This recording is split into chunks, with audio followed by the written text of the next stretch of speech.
Esta es la cuarta parte de esta miniserie, la cual titulé El Influencer.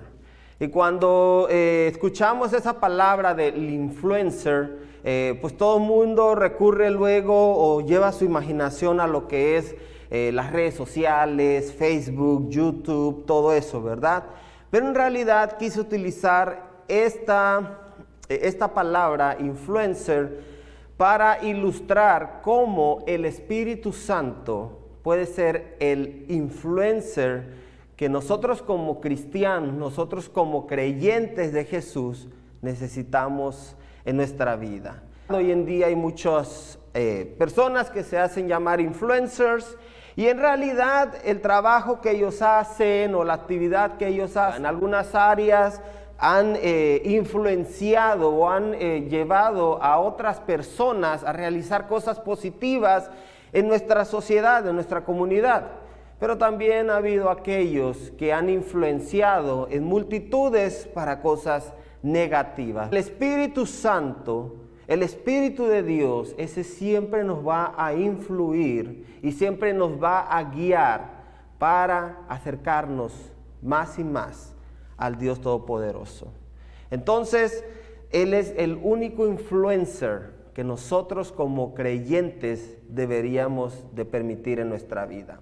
El Espíritu Santo es Dios, es lo que lo respalda, es lo que le da su credibilidad. El Espíritu Santo no necesita demostrar absolutamente nada para convencernos a nosotros de escuchar su voz o escuchar su guianza. Él es Dios. El Espíritu Santo no es una fuerza activa, el Espíritu Santo no es una paloma, no es un fuego, no es un viento más. El Espíritu Santo es Dios. Aunque muchas religiones no quieran aceptarlo, pero Él es Dios. El tema central de esta cuarta y última parte de esta serie es que el Espíritu Santo, a través de la Biblia, manifestándose en diferentes formas. Todo influencer en las redes sociales siempre se va a presentar o introducir a sus seguidores con cierta imagen. Si es un influencer que habla de maquillaje y todo ese tipo de cosas para las mujeres, pues lógico, se tiene que reflejar en su apariencia. Siempre el influencer en los medios sociales pone una fachada, una imagen con el que sus seguidores se puedan identificar. Sin embargo, el Espíritu Santo no solamente ha tenido una imagen con la que se ha manifestado a la humanidad, sino que ha tenido diferentes. Ahora, hay que entender una cosa. Espíritu Santo. Un espíritu no tiene cuerpo. El Espíritu Santo no tiene un cuerpo en sí concreto, un cuerpo físico. Es espíritu, ¿ok? Muchos, cuando tú te metes al internet y buscas Espíritu Santo, lo primero que se te viene o lo primero que encuentras es una paloma. Y piensan que el Espíritu Santo es una paloma. Pero el Espíritu Santo en sí no tiene un cuerpo físico. Quiero que entiendan eso. Sin embargo, a través de la humanidad, a través de la Biblia, leemos que el Espíritu Santo se ha manifestado de diferentes formas según el propósito que Él ha querido comunicar a la humanidad. El Espíritu Santo representado como paloma. Todos sabemos que la paloma, esta ave que en la actualidad tú hablas o miras el símbolo de una paloma y lo primero que se te viene es símbolo de paz. En cuestiones religiosas, pues sí, luego lo ponemos con el Espíritu Santo. En cuestiones políticas, tratados políticos, siempre la paloma representa la paz. Y en realidad no estamos hablando de una paz entre naciones o una paz convenenciera. Estamos hablando la paz entre Dios y los hombres. Si leemos ahí en Mateo 3, 16 y 17, que fue cuando el Espíritu Santo se manifiesta como paloma, fue exactamente cuando Jesús es bautizado por Juan el Bautista. Tan pronto como Jesús fue bautizado, subió del agua. En ese momento se abrió el cielo y él vio al Espíritu de Dios bajar como una paloma y posarse sobre él. Y una voz del cielo decía: este es mi Hijo amado, estoy muy complacido con él. Mismo Dios, Dios Padre, dando la aceptación de Jesús.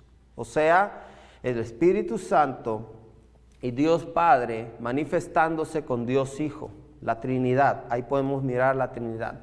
Pero cuando el Espíritu Santo se manifiesta como paloma, recuerden que en la Biblia encontramos también la paloma cuando Noé va saliendo prácticamente del diluvio. Y viene la paloma con esa rama de olivo en su pico.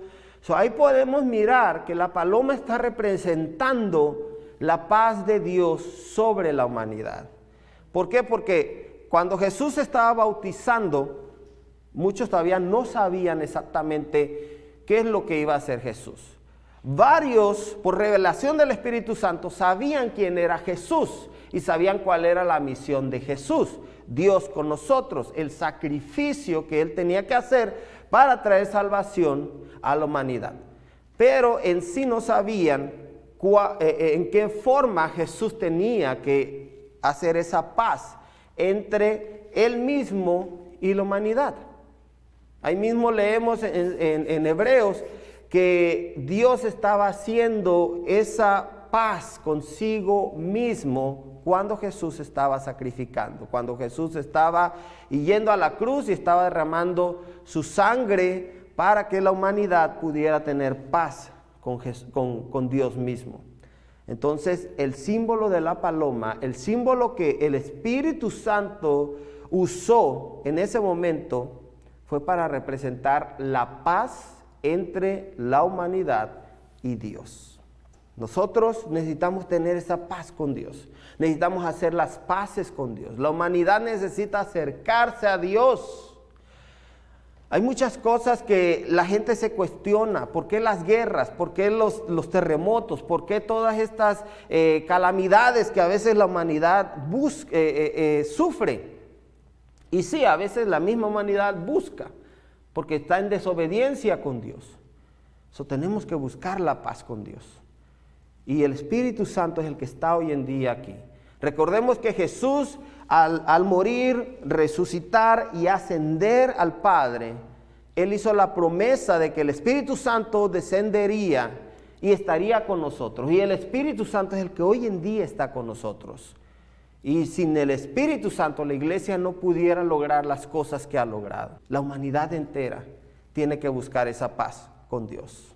La escena en donde pues prácticamente podemos mirar al Espíritu Santo mostrándose físicamente como fuego es cuando Él hace su entrada en el día de Pentecostés.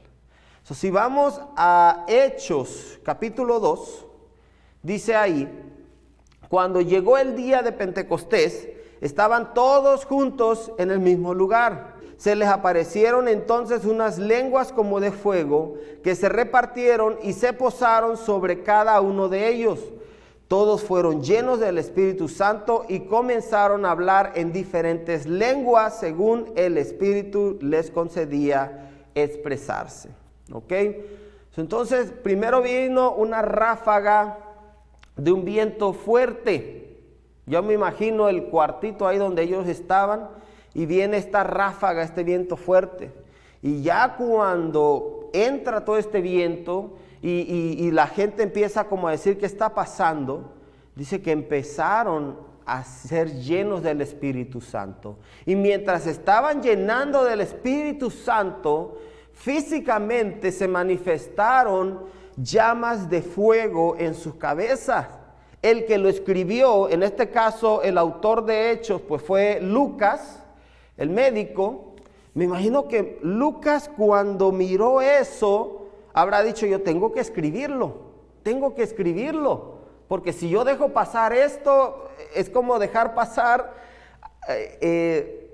algo tan importante en la historia, la llegada del Espíritu Santo. Ahora, el Espíritu Santo siempre se ha manifestado en la humanidad. No es de que el Espíritu Santo nunca estuvo involucrado en la humanidad.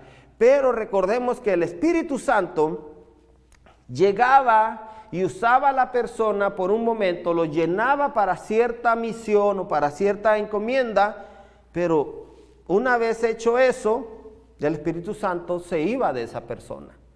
Pero en esta ocasión, el Espíritu Santo había llegado para quedarse y morar en la vida del creyente hasta la fecha.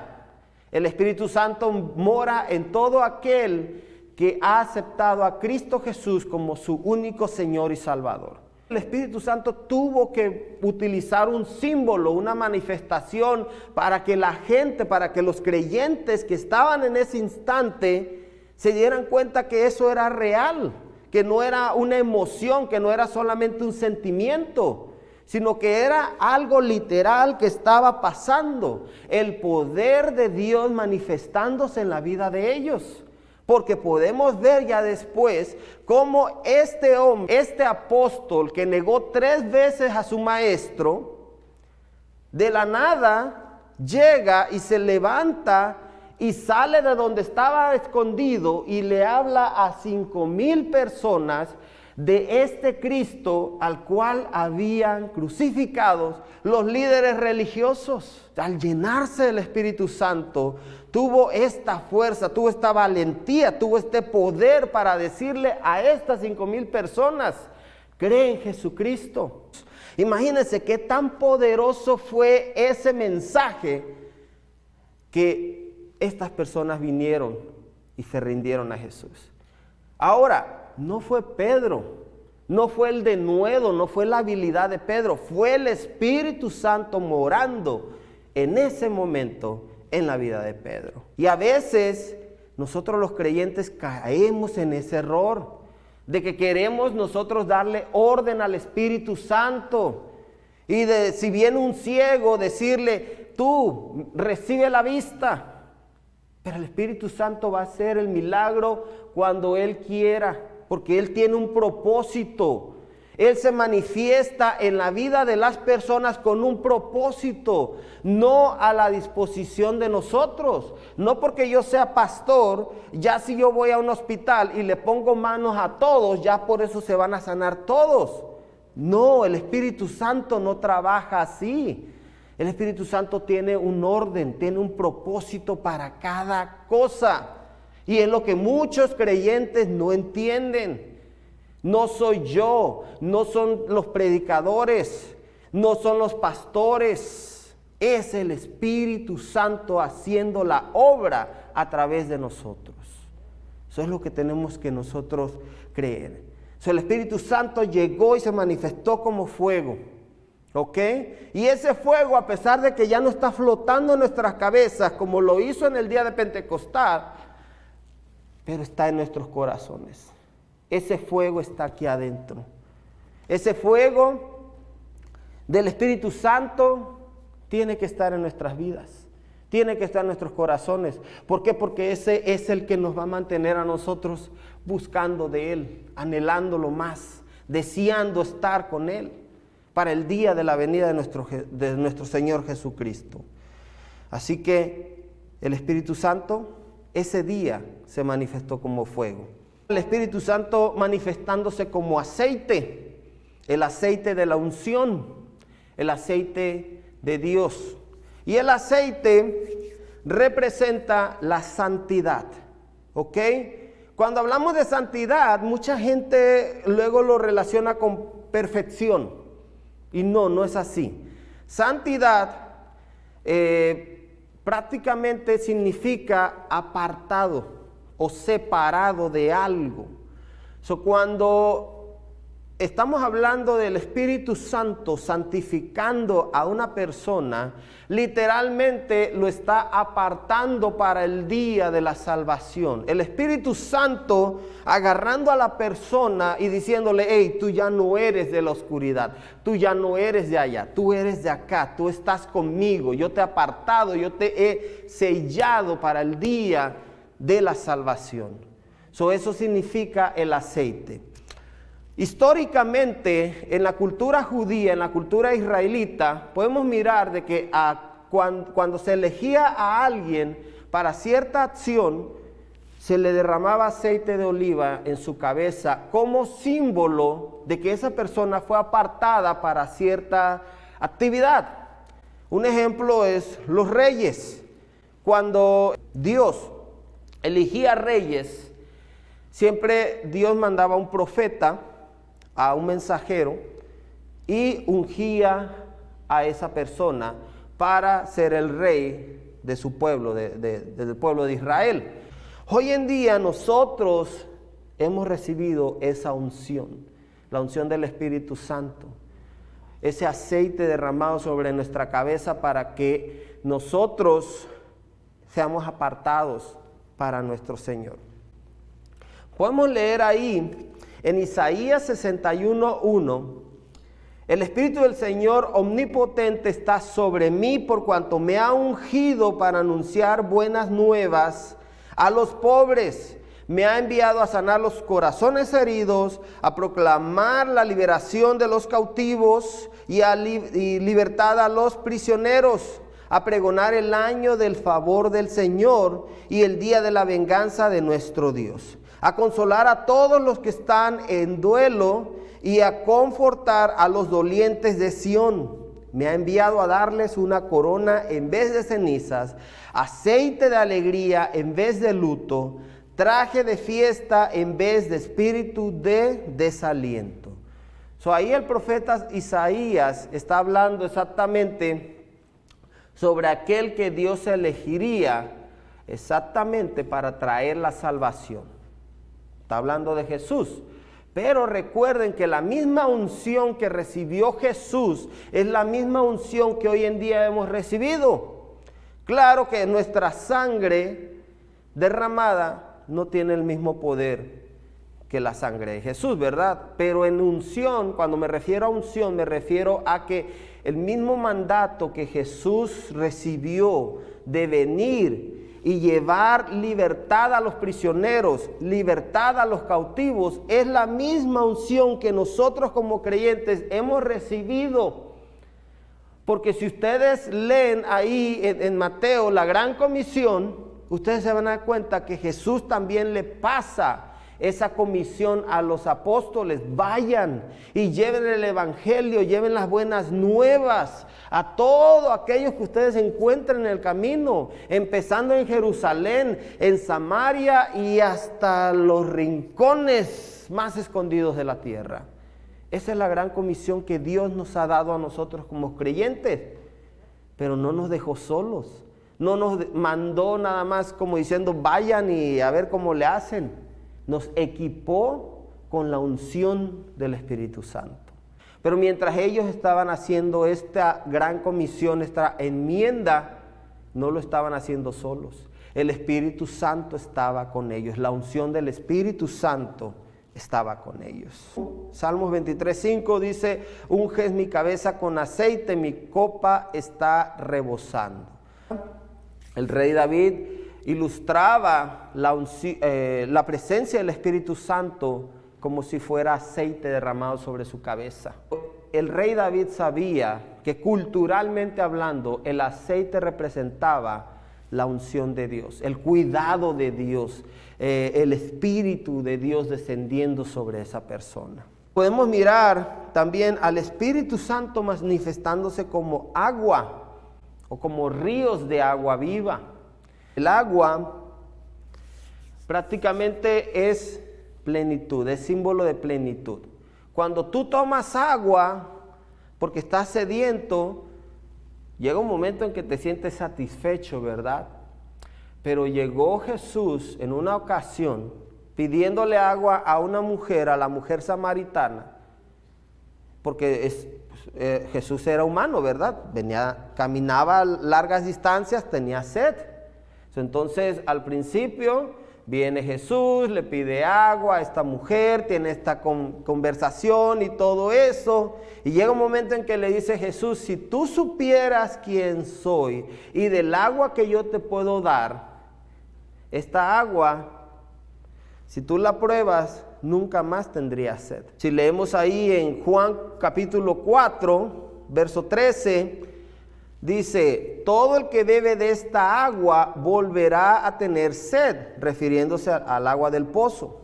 Respondió Jesús, pero el que bebe del agua que yo le daré no volverá a tener sed jamás, sino que dentro de él esa agua se convertirá en un manantial del que brotará vida eterna. Jesús está hablando en tiempo futuro. No está hablando de que en ese momento le iba a dar el agua. Jesús estaba hablando de la llegada del Espíritu Santo. Cuando el Espíritu Santo llegara en la vida del creyente, se iba a sentir satisfecho, iba a tener esa plenitud. Y en Juan capítulo 7, en el verso 37, dice, si alguno tiene sed, que venga a mí y beba. De aquel que cree en mí, como dice la Escritura, brotarán ríos de agua viva. Con esto se refería al Espíritu que habrían de recibir más tarde los que creyeran en él. Hasta ese momento el Espíritu no había sido dado, porque Jesús no había sido glorificado todavía. Tenía que Jesús resucitar y ascender para que el Espíritu Santo llegara. Eso es lo que muchos creyentes todavía no entienden, la importancia del Espíritu Santo en nuestra vida. Necesitamos al Espíritu Santo para poder tener esta plenitud. Necesitamos al Espíritu Santo para poder sentir esta paz, para tener este poder. Y desgraciadamente oramos a Jesús porque así nos los encomendó Él mismo, pero ignoramos la relación con el Espíritu Santo. Ignoramos buscar esa comunicación con el Espíritu Santo. El Espíritu Santo es el que está hoy en día aquí. Y el Espíritu Santo no es como el genio de la lámpara. Muchos creyentes quieren usar al Espíritu Santo como si fuera el mago de la lámpara. De decir, Espíritu Santo, estoy enfermo, sáname. Espíritu Santo, haz la obra. Espíritu Santo, esto. No. El Espíritu Santo es una persona, es Dios que cuando tú hablas con esta persona te conoce. Cuando la relación con el Espíritu Santo es buena, Él sabe qué es lo que necesitamos. Cuando te vas a caer enfermo, Él ya sabe que vas a pasar por una enfermedad, pero Él ya sabe con qué propósito tú vas a pasar esa enfermedad. Porque el Espíritu Santo no hace nada más al ahí se va o al azar. Él tiene un plan para cada uno de nosotros. La cosa es que a veces nosotros no le permitimos a Él que haga ese plan.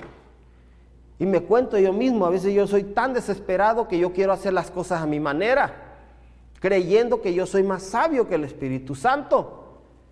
Pero el Espíritu Santo es Dios y Él sabe lo que hace. El Espíritu Santo quiere tener esa comunión contigo, quiere tener esa comunión con nosotros. Y en la Biblia muchos le llaman el bautizo del Espíritu Santo. Cuando hablo de agua, mucha gente luego se les viene así como el bautizo en agua. Y dice ahí en Mateo capítulo 3, en verso 5, acudía a él la gente de Jerusalén, de toda Judea y de toda la región del Jordán. Cuando confesaban sus pecados, él los bautizaba en el río Jordán. Yo los bautizo a ustedes con agua para que se arrepientan. Pero el que viene después de mí es más poderoso que yo, y ni siquiera merezco llevarle las sandalias. Él los bautizará con el Espíritu Santo y con fuego. tiene el aventador en la mano y limpiará su era, recogiendo el trigo en su granero. La paja, en cambio, la quemará con fuego que nunca se apagará. Juan el Bautista estaba diciendo, el bautizo que yo doy es simbólico. ¿Por qué? Porque al final de cuentas este es agua. Este es agua. Muchos, que el agua bendita y que el agua quita. No, es agua nada más. Lo que quería Juan era en realidad que la persona tuviera un corazón arrepentido y ya simbolizar de que cuando era sumergido en el agua, moría sus pecados, moría su naturaleza pecaminosa y al levantarse, se levantaba una nueva persona. Pero es simbólico. ¿Por qué? Porque esa misma persona que era sacada del agua, si quería, 3 minutos después podía volver a estar fornicando, adulterando. ¿Por qué? Porque el agua no tenía ningún poder. Pero mismo Juan les está diciendo ahí, pero el que viene después de mí, ese los va a bautizar con Espíritu Santo y fuego. Y el Espíritu Santo, o el bautizo del Espíritu Santo, es cuando el Espíritu Santo mora en ti. Y es cuando el Espíritu Santo te da poder, te da dominio propio para huir o evitar la tentación. Y cuando tú pecas, cuando tú haces algo que no está bien delante de Dios, el Espíritu Santo dentro de ti te dice, busca hacer la paz con Dios. El Espíritu Santo no es como el humano. El ser humano, si se da cuenta que tú caíste, que tú pecaste, el ser humano te dice, arrepiéntete, eres de lo peor, das vergüenza, y te ataca y te humilla. Pero el Espíritu Santo no es así. El Espíritu Santo, cuando ve que te alejas de Él, cuando ve que tú has fallado, el Espíritu Santo se contrista. El Espíritu Santo se siente triste y el Espíritu Santo busca la manera de que tú vengas a Él otra vez y hagas esas paces. El Espíritu Santo no te condena. El Espíritu Santo no te ataca. El Espíritu Santo busca la manera de sanarte, de que tú sanes por dentro y superes esa caída que has tenido. El Espíritu Santo así trabaja y el Espíritu Santo quiere que el creyente así trabaje también. Pero a veces nos gana el orgullo, nos gana la soberbia y nos creemos superior o mejor a los demás. Y no tiene que ser así. Este hombre que se llamaba Cornelio, él era un centurión romano. Pero dice que temía a Dios, él temía a Dios. Y dice que Cornelio manda un mensajero para que viniera Pedro a su casa porque un ángel se le había aparecido a Cornelio y le había dicho, ve y trae a este hombre, a Pedro. Y bueno, Pedro pues va y todo eso. Pero Pedro, como judío, su religión o sus leyes le prohibían estar cerca de los gentiles. Un gentil es aquel que no es judío o que no practica la ley judía. Aún así, Pedro obedeció, porque tuvo Dios que decirle hazlo. Pero por Pedro no lo hubiera hecho. Pero lo que sorprendió a Pedro y a algunos que estaban con él, algunos judíos que estaban con él, es de que en cuanto Pedro empezó a predicarles a estos gentiles, dice que el Espíritu Santo llegó sobre ellos y empezaron a hablar en lenguas y fueron llenos del Espíritu Santo. Cuando Pedro miró eso, él se quedó sorprendido, porque él pensaba que esta promesa era solamente para los judíos. Él pensaba que esto del Espíritu Santo era una promesa que Jesús le había hecho exclusivamente para ellos, pero se equivocó. Incluso tuvo un sueño Pedro en donde Dios le decía que lo que él había santificado, él no lo llamara inmundo. Y a veces así somos nosotros. Ya estamos aquí en la iglesia, ya estamos bien cómodos, ya estamos con el gozo y la felicidad del Espíritu Santo. Y miramos allá afuera a los borrachitos, a los drogadictos y a toda esa gente y los miramos como, no, ellos no merecen. Para ellos la promesa de Dios no es. Nos olvidamos de lo que Dios nos ha encargado. Pedro, cuando mira esto, cuando mira que los gentiles recibieron también lo que él había recibido, él mismo dice, pues ¿quién soy yo? ¿Quién soy yo para prohibir eso? Y eso lo pueden encontrar en el libro de Hechos. Si ustedes leen todo el capítulo 10 y el capítulo 11 del libro de Hechos de los Apóstoles, ustedes se pueden dar cuenta de lo que estoy hablando, de esta historia con Cornelio. Dice que fueron bautizados por el Espíritu Santo y en ese mismo rato Pedro dice, bueno, que reciban el bautizo de Jesús, refiriéndose al bautizo en agua. Aquí fue al revés. Estas personas primero recibieron el Espíritu Santo y después recibieron el bautizo en agua. Aunque típicamente hoy en día las iglesias tradicionales primero bautizan en agua, el bautizo de Jesús, y después viene el Espíritu Santo, el bautizo del Espíritu Santo. Podemos encontrar también a Pablo imponiendo las manos sobre unos que ya habían sido bautizados en agua, pero no habían recibido el bautizo del Espíritu Santo. ¿Queremos nada más que el Espíritu Santo esté en nosotros?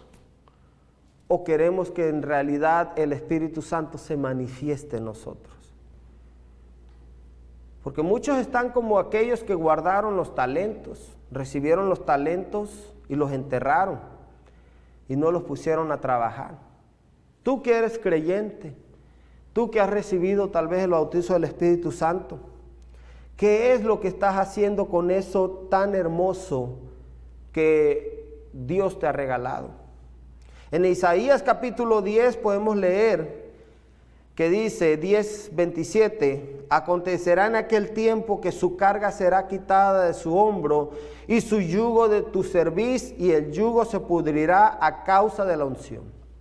¿Qué es lo que estás haciendo tú con la unción del Espíritu Santo? Ya fuiste libre, gloria a Dios, gloria a Jesús, pero ¿estás llevando esa libertad a otros? ¿Estás predicando esa libertad a otros? El mundo necesita escuchar del Espíritu Santo. El mundo necesita escuchar de Jesús. ¿Te gustaría conocer al Espíritu Santo? ¿Te gustaría tener esa comunión con Él? Ven a Jesús.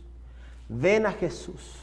Es solamente de reconocer que has pecado, reconocer que hay cosas en tu vida que necesitas mejorar. Y una vez que tú le pidas perdón a Dios en el nombre de Jesús y aceptes a Jesús como tu Salvador, el Espíritu Santo va a venir, va a morar en ti, te va a consolar, te va a abrazar, te va a llenar de poder, te va a guiar y no te va a abandonar. Por más que tú tropieces, por más que tú falles, por más que tú tengas caídas, el Espíritu Santo no te va a soltar de su mano. El Espíritu Santo prometió estar con nosotros, pero algún día se va a ir. Algún día se va a ir y no se va a ir solo, se va a ir con la iglesia. Y todos aquellos que creyeron en Jesús van a ser arrebatados con Él. Yo quiero estar ahí ese día. Si tú quieres estar ese día con Él, y si tú quieres recibir esto del Espíritu Santo, este regalo, yo te pido en este momento que cierres tus ojos y voy a orar por ti. Y tú en tu mente pídele perdón a Dios por todos tus pecados.